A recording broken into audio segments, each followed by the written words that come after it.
Hello and namaste, everyone. My name is Kamakshi Shah. I am a student at Franklin and Marshall College studying economics. I am also a volunteer with the ANS. Nepal and the United States established diplomatic relations on the 25th of April, 1947. In 1958, the Nepali embassy in Washington, D.C. came into place, followed by the American embassy in Nepal in 1959. America is one of the first countries to extend assistance to Nepal in terms of development. The cooperation marks back to 1951 when it supported Nepal with its 4-point program. The USAID Nepal is the development assistance arm of the US mission to Nepal. Various sectors such as transport, communication, public health, family planning, malaria eradication, agriculture, forestry, energy, etc. have come to benefit from this assistance. Of late, the US cooperation is also geared towards the institutionalization of peace and democracy and protection and promotion of human rights. The US cooperation has equally been instrumental in the fields of human resource development and institution building. Today, we have with us Mr. Homkanta Bhandari, the Economic Counselor at the Embassy of Nepal, who will give us a brief about his role in the embassy, along with answering a few questions about the status of Nepal's economy. So welcome, Mr. Homkanta ji. It's so good to have you with us today. I'm going to start off with a few questions regarding your role. So why don't you start off by giving us a brief background about you? Thank you very much for having with me. As you said before, no need to say my name. I am economic counselor since October last year. Before that, I was working in Ministry of Finance more than 17 years. Especially, I worked there in mobilizing resources, in particularly foreign aid in Nepal. I worked there mainly with multilateral organization such as World Bank, ADB, and bilateral development partners like India, China. Thank you. So what exactly is your role in the embassy as the economic counselor? What are the roles you do and what are your everyday duties? As an economic counselor, I have been there since October. Economic counselor is responsible to cooperate in economic matter such as foreign aid, trade, investment, and tourism promotion in Nepal. I look after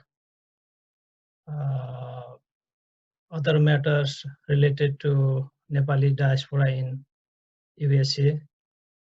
And my duty is to cooperate with them and to promote our language, culture, and arts. As a member of mission which is established for maintaining a relation between two countries. So I am supporting for the objective of our mission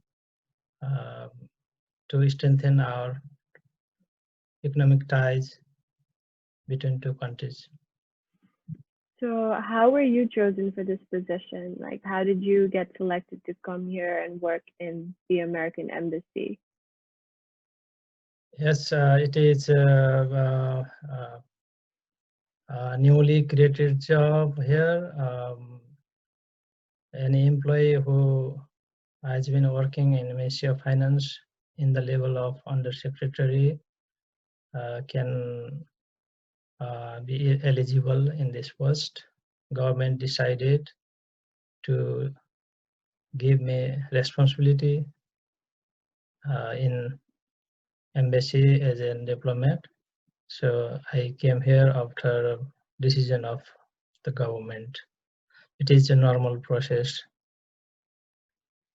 So how do you think the Nepali community here in America can be of any use to the embassy or to you in terms of your goals and mission here to strengthen the culture?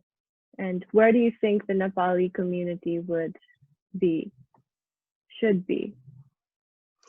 Nepali community in America has a very strong network, and due to their expertise and experiences, they know very well about Nepal, Nepalese culture, and also they know very well than us about society, about politics, about everything of US.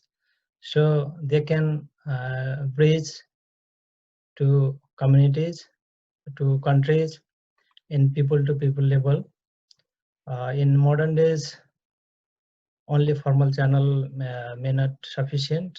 So Nepalese communities are vibrant, especially second generation of Nepalese community who grow here. They have good education.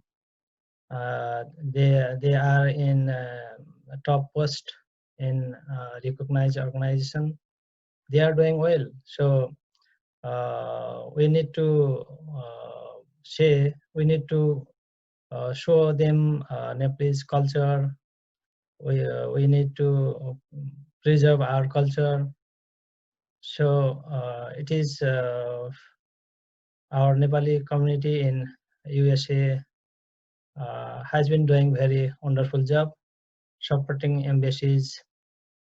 Goal and mission is to promote our tourism, our culture, and so on. Okay, that's great.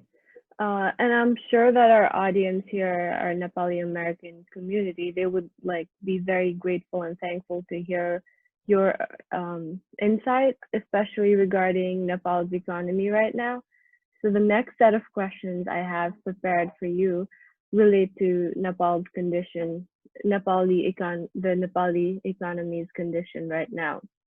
So my first question is, um, so this staying at home has affected economies worldwide, obviously, but how do you think working from home and like people losing their jobs and having to stay home has affected Nepal's economy? Due to this pandemic, Nepal's economy is also affected badly. As you know that it is unprecedented crisis.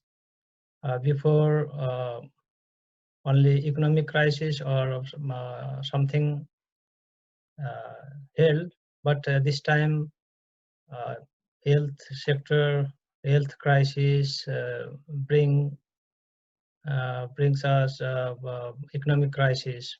So globally, it is a global crisis, but its effect seen in a local level.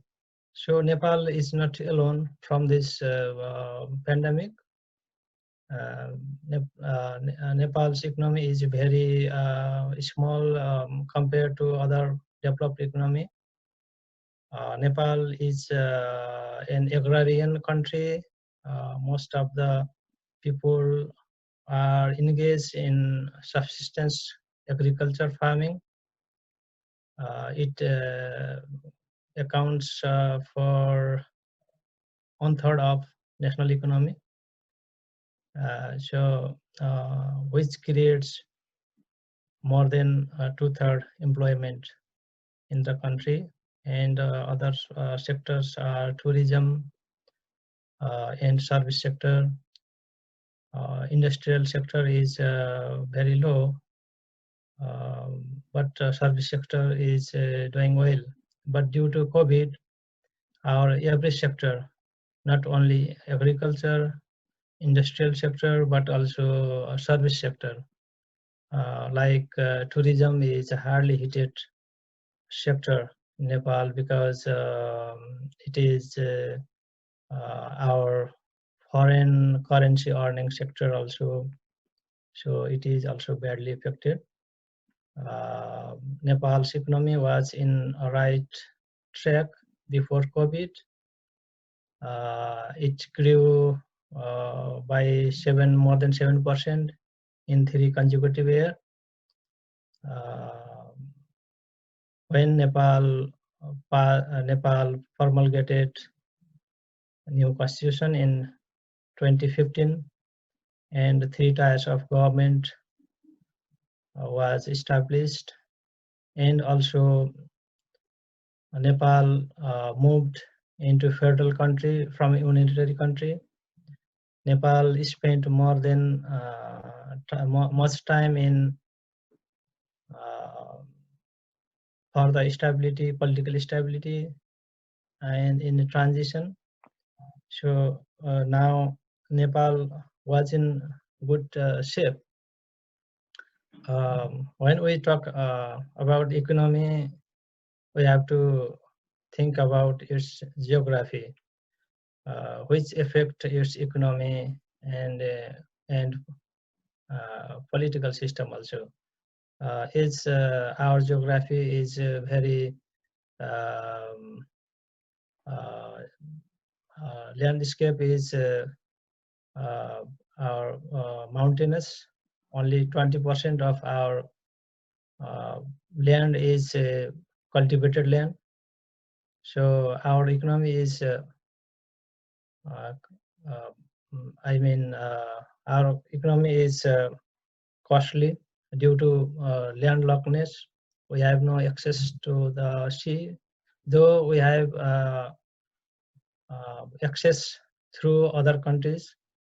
We have to go through India and China to get access to the sea. So due to the landlockness, our economy is costly.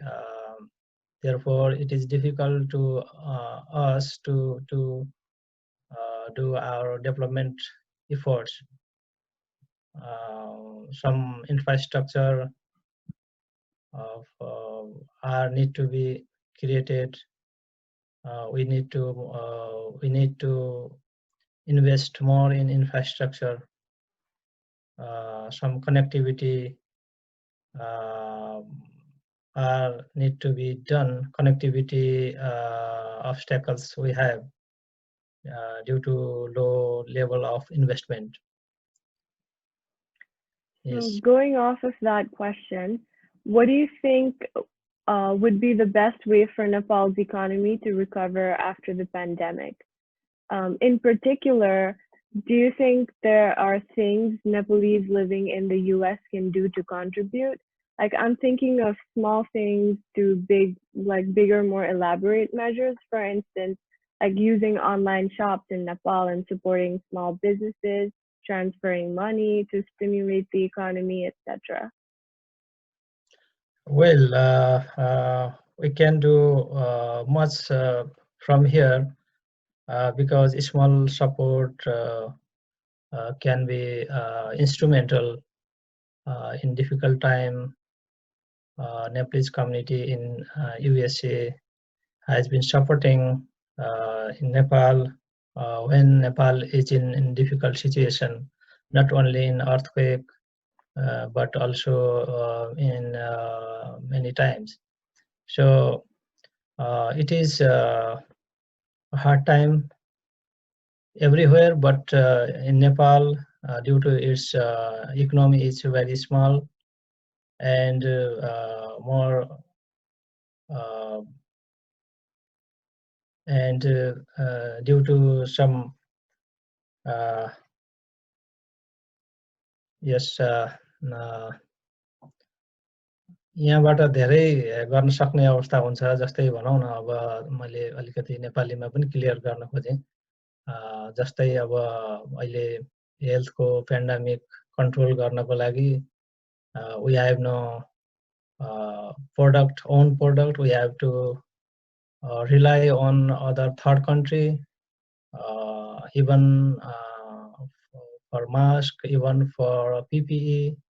But some initiative has been started. Nepal, there is a innovation center which is led by Mahavir Pun. He has started to produce PPE there, and some factories are trying to produce mask to control pandemic. So small thing can also help. Here in USA, some Nepali community has been supported, has supported that innovation center by providing some equipment, some raw materials. So that is one example.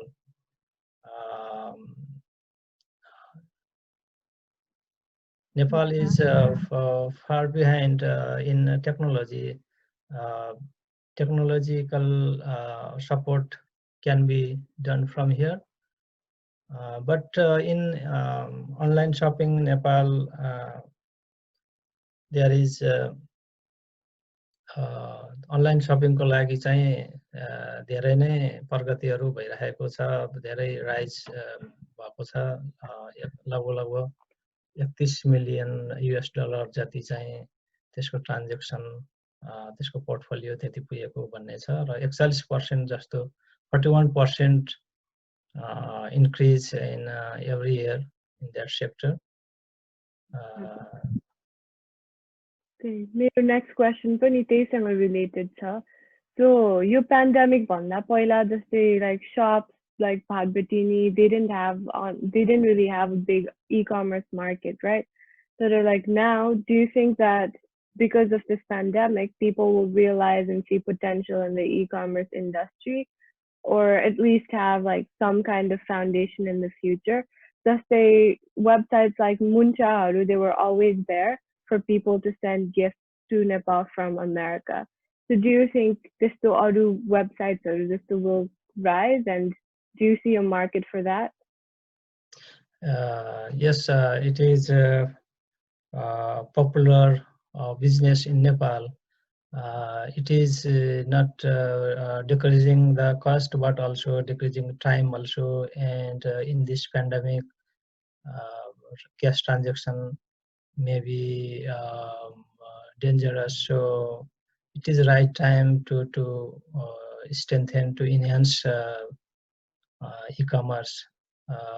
So some companies are doing well, but internally no problem. But when issue comes for cross-border, there is still some structural problem we have, because we don't open our capital account. So it is difficult for e-trade from out of the country. But internally, in local market, government has helps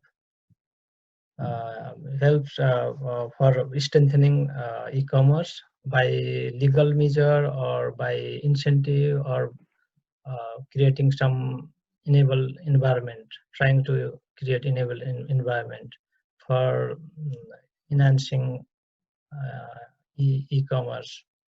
There is also digital Nepal framework. Some initiative has been done for easing the process. E-payment is going to be more reliable in these days. So in recent years, government trying to uh, strengthen. One study also showed that online shopping, digitized economy can boost its economy also. And one report shows that if one business online business is started, that create 12 more jobs by supporting by support service, just delivering customer service, etc. It creates more jobs. So it is That's important. very interesting. Yeah. Another question we had was, so a lot of Nepal's economy is based on tourism and foreign employment, right? And because of social distancing measures, not just in Nepal, but worldwide, because of this pandemic, we saw that globalization kind of came to a halt in terms of international travel. So how do you think that will affect the economy? Like, do foreign employment or tourism is the halt while Wanipati, like the revenue, like it got less, it got cut. So how do you think that will affect the economy? Yeah, most heated sector is, as you mentioned, are our main source of income is remittance due to uh, most of the youth of Nepal are abroad for work. They send money to their family. Remittance is also contributing to alleviate poverty. Not only it is instrumental for maintaining foreign sector, foreign no external sector balance. It is important in external sector balance, but also equally important an instrument for consumption, which is very important for Nepal. In other sector, other important sector, I already mentioned that tourism is our potential sector, which creates more than 500,000 jobs in Nepal, and it also redistribute income in rural area, because most of the restaurant are are established in rural area, most different part of the country. So it also create not only employment but also redistributing income. In our context, tourism is important, but due to COVID, uh, both sector uh, are highly affected. No no tourist are available due to our commercial flight has been suspended since March 20, and it has also been extended till 31st 21 July. It is said that it will be extended again. So due to this COVID, uh, it is expected that more than 500,000 workers will be returned in Nepal, and remittance will be decreased, and some worries are seen due to declining in remittance. How our external sector will survive, because we have a huge trade deficit, due to less import, less export share in total trade, international trade. We have only below 10% of share in international trade. Our export is very narrow. So to maintain our trade deficit, to purchase goods and services from international market, we need foreign currency. So from the remittance and the tourism, that sector त्यसले maintain गर्नलाई हामीलाई सजिलो भएको थियो हैन। अब अलिकति कोभिडको कारणले त्यो सेक्टरमा अलिकति असर पर्ने देखिन्छ। तैपनि लास्ट मन्थको रेमिटेन्सको इन्फ्लो हेर्दाखेरि नेपाल को अहिलेसम्मकै राम्रो इन्फ्लो भनौँ न रेमिटेन्स प्राप्त भएको भन्ने जानकारी प्राप्त भएको छ। And the other thing is who returned from our youth are returning at home. There is also possibility if we can connect them in productive sector, it will help Nepal. And another question was, so how do you think the budget will be allocated to, you know, like kind of fix the economy after the pandemic, or because of the pandemic, like what kind of policies, monetary and fiscal, would be best in your opinion? And on top of that, जस्तै हजुरले भन्नुभएको थियो नि, त्यो like people are coming back, remittances will potentially be low in the following months. So for that, do you think it's best to have some kind of job protection? Yes, it is very important to protect job is important, and also creating jobs for them who return home is also important in this context. So how can we connect them in productive sector, especially in agriculture sector? How can we boost production, and how can we maintain supply chain, and how can we provide inputs for them, including how can we use their potential in productive sector is important. So government has taken policy to utilize them in agriculture sector. Our fiscal policy and monetary policy are in place. Long awaited that monetary policy also revealed last Friday, which is supporting fiscal policy to vitalize economy, especially fiscal policy has allocated budget in that sector which are heavily affected, especially in promoting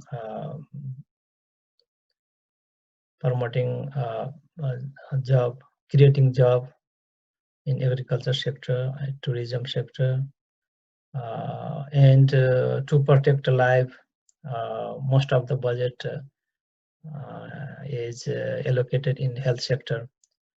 First, we have to save the life due to health. They are not health.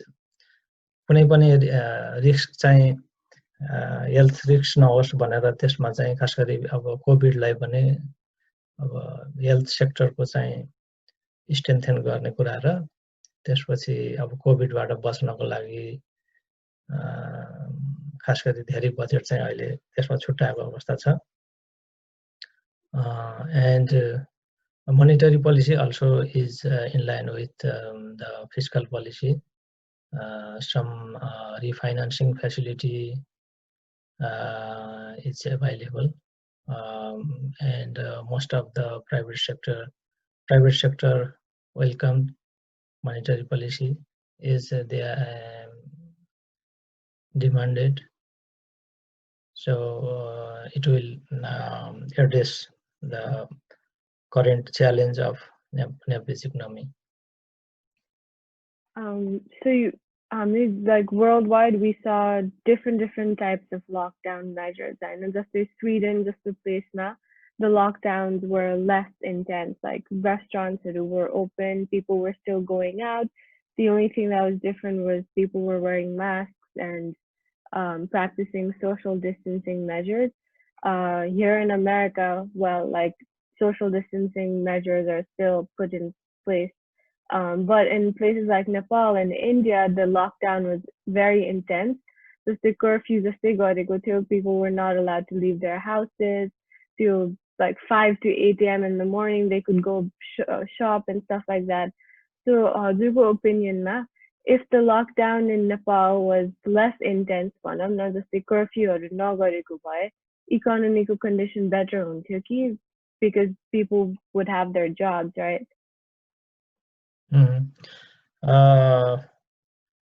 Nepal follow the modality as China has done, but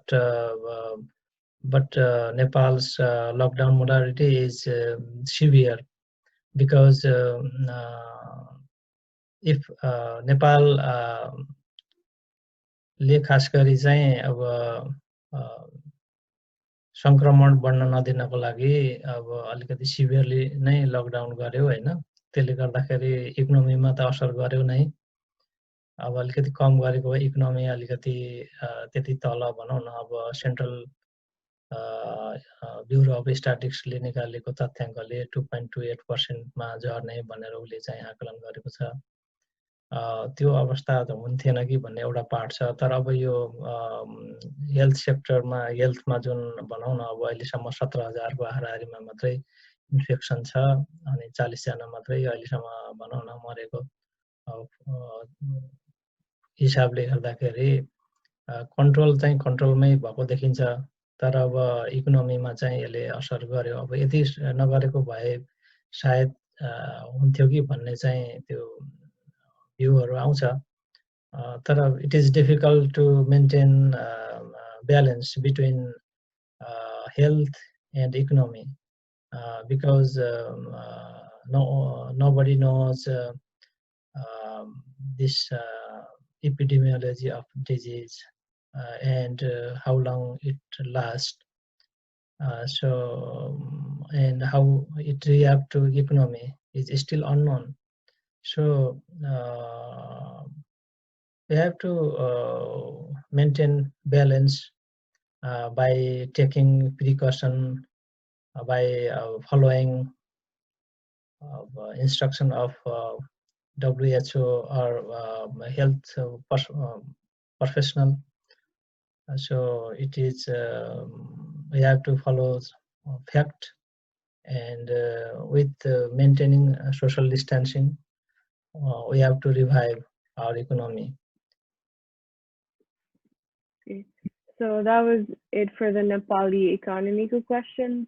But another thing happening right now is the discussion surrounding the MCC, the Millennium Challenge Corporation. So I was wondering if we could talk a little bit about that. So if you could just start off by describing what it is. Yes, Millennium Challenge Corporation was started in 2004. Its concept was started in 2002, and American Congress passed bill in 2004, and Nepal started its process in formally in 2012 in and there are some some process to follow. Sorry, there are some steps to be followed to get this grant. US has been providing grants to least developed and lower middle income countries. Till now, 47 countries have been eligible. Nepal eligible by Nepal met 16 criteria out of 20, and there is steps threshold and compact, but Nepal चाहिँ एकैचोटि कम्प्याक्टमा प्रवेश गर्यो भनौँ न। अब नेपालले चाहिँ कम्प्याक्टमा एकैचोटि एलिजिबल भयो। खास गरी नेपालले लिएको नीति अनि नेपालमा जुन स्थायित्व संविधान पछाडि नेपालले रुल अफ लमा अनि गभर्नेन्समा अनि विभिन्न क्राइटेरियाहरू छ, त्यसमा चाहिँ गरेको प्रगति ले गर्दाखेरि नेपाल एलिजिबल भयो। And we need more investment. So Nepal मा गरिबी निवारण गर्ने विषयमा र अनि इकोनोमिक ग्रोथको माध्यमबाट गरिबी निवारण गर्ने विषयमा चाहिँ यसले चाहिँ सपोर्ट गर्छ। खास गरी 500 मिलियन चाहिँ ग्रान्ट मनी नेपाललाई उपलब्ध हुने र नेपालले चाहिँ 130 मिलियन काउन्टर पार्ट फन्डको रूपमा चाहिँ नेपालले चाहिँ त्यसमा कन्ट्रिब्युट गर्ने गरी 2017 को सेप्टेम्बरमा चाहिँ दुई देशको बीचमा चाहिँ साइनिङ एग्रिमेन्ट पनि भइसकेको छ। And some preparatory works is going on. And so how do you think the 500 million will be allocated and used in terms of the economy or just development as a whole? Like, will there be job creations? Will there be infrastructure development in terms of energy, education, human capital development, things like that? How do you think the MCC relates to that? MCC will provide us to make infrastructure project, which is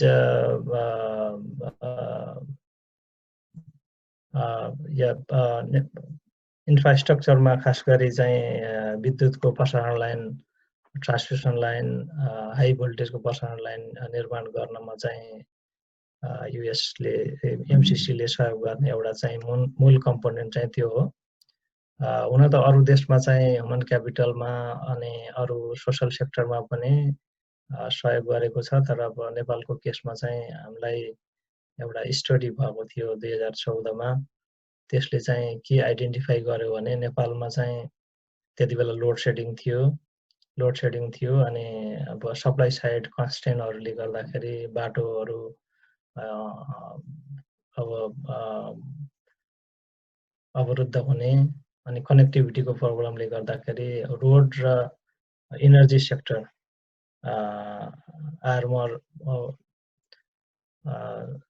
को विकास बिना चाहिँ नेपालमा चाहिँ अब sustain economic growth गर्न सकिँदैन र अनि power पनि कस्तो छ भने रिलायबल छैन। रिलायबल सोर्सको लागि चाहिँ त्यसको चाहिँ राम्रो कनेक्टिभिटी चाहियो, ट्रान्समिसन लाइन चाहियो अनि बाटो पनि राम्रो नभएको कारणले गर्दाखेरि मूल्य वृद्धि हुने अनि अनसर्टेनिटीहरु हुने, त्यसले गर्दाखेरि बाटोको मर्मत गर्ने, repair maintenance off road in international standard and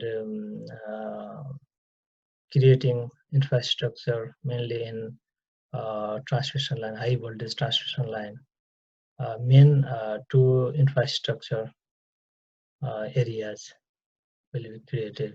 So it will help to create infrastructure which त्यो फेरि नेपालले नै माग गरेको डिमान्ड गरेको नेपालकै चोइसमा एमसीसीले सहयोग गर्न खोजेको विषय हो फेरि त्यो चाहिँ हजुर सो अब हामीले जस्तो न्युजहरुमा देखिरहेको हुन्छौँ नि कतिजनाले एमसीसी को बारेमा क्रिटिक्सहरु धेरै छन् like there are a lot of critiques surrounding the MCC so हजुरको ओपिनियनमा what do you think are the underlying reasons for the critiques surrounding the MCC मैले पनि अलिकति भनौँ न अब यो सामाजिक सञ्जालहरुमा अनि त्यसपछि न्युजहरुमा अब सुनिन्छ धेरै नै डिबेट भएको देखिन्छ अब धेरैलाई त्यो एमसीसी को विषयमा थाहा नभएको अब लिटरेचर नपढेको अवस्था पनि हुन सक्छ हुन त अब यो एकदमै ट्रान्सपरेन्ट अर्गनाइजेसन हो everything you can find in website of MCC and in also MCA Nepal website which is autonomous body in Nepal which is created by the order of cabinet minister of council so धेरैलाई थाहा पनि नभएको हुन सक्छ एउटा कुरा अनि बुझाइमा पनि फरक हुन सक्छ हैन अब त्यो विषय चाहिँ विभिन्न खालको फर अर अगेन्स्टमा चाहिँ कुराहरु आइराखेको छ अब छलफल हुन नराम्रो त हैन तर अब भनौं न सम्झौता गरिसकेको विषय दुई राष्ट्रको बीचमा सम्झौता भइसकेको तयारी भइसकेको विषय हुन त अब यो पार्लियामेन्टमा छ पार्लियामेन्टमा छलफल होला छलफल भएर अब रेटिफिकेसन होला अब खास गरी अब यसमा चाहिँ हाम्रो एड मोडालिटीमा अलिकति यो अरु एड मोडालिटी भन्दा अलिकति फरक पनि छ र अब अरु एडमा चाहिँ हामी संसदको पार्लियामेन्टको इन्डोर्समेन्ट रेटिफिकेसन हामी गराउनु पर्दैन हाम्रो कन्टेक्स्टमा तर अब यहाँको लागि चाहिँ त्यो म्यान्डेटरी छ किन भन्दा लले नै यहाँ चाहिँ अब सबैले त्यो यहाँबाट संसदबाट पास भएको कानुन अनुसार दिएको सहयोग नेपालमा चाहिँ हामी क्याबिनेटबाट निर्णय गरेर सहयोगहरु लिइरहेको अवस्था त्यसले गर्दा अलिकति त्यो कन्ट्राडिक्टरी चाहिँ त्यो पार्टमा मात्रै प्रोसेसमा मात्रै हो कि जस्तो पनि लाग्छ किन संसदमा भन्ने कुरा त एउटा कुरा पनि होला तर अब यहाँको रुल अनुसार चाहिँ म्यान्डेटरी छ र नेपालमा सरकारहरु परिवर्तन भइराख्ने पोलिटिकल स्टेबिलिटी नभएको कारणले भोलि बिहान अर्को सरकार आउँदाखेरि त्यो कार्यान्वयन नहोला त्यो युज नहोला भन्ने एउटा चाहिँ त्यो पनि हुन सक्छ हैन त्यसले गर्दाखेरि अलिकति त्यो डिफरेन्सेस त्यो पार्टमा हुन सक्छ तर अब as a transparent organisation we can see everything in the outside फेरि यो अब हामीले आफैले मागेको आयोजना हामीले नै सिलेक्ट गरेको आयोजनाहरु हो त्यसले गर्दाखेरि अब यो कतिपय नबुझेको कारणले हुन सक्छ कतिपय बुझेर पनि अब त्यसलाई बुझ्ने दृष्टिकोणहरु फरक हुन सक्छ त्यो विषयमा मेरो पर्सनल ओपिनियन छैन मैले सुनेको देखेको बुझेको चाहिँ यति नै हो हजुर So that was all from the questions I had for you. Thank you for your insight on Nepal's economy, your role in the embassy and the MCC. I found it very insightful, and I'm sure our audience will also find the information you put out very helpful. So thank you so much for being with us today. We really appreciate you giving us your time, your energy, and your knowledge and expertise in these fields. Thank you very much. And thank you to everyone watching this as well. Thank you, America and Nepal Society, for providing this opportunity to introduce our economic counselor, Mr. Homkanta Bhandari ji. Again, Nepal America Society was registered in January of 1967 in Washington, D.C. by former diplomats and also friends of Nepal. Since then, ANS has been registered as a non-profit organization and is led by a group of volunteers just like me. You're always welcome to support and make donations to this organization and its activities. which can be viewed on our website, on Facebook, and on YouTube. Again, thank you so much for being here and supporting our organization. We really appreciate it. Namaste. Thank you. Thank you very much. Namaste.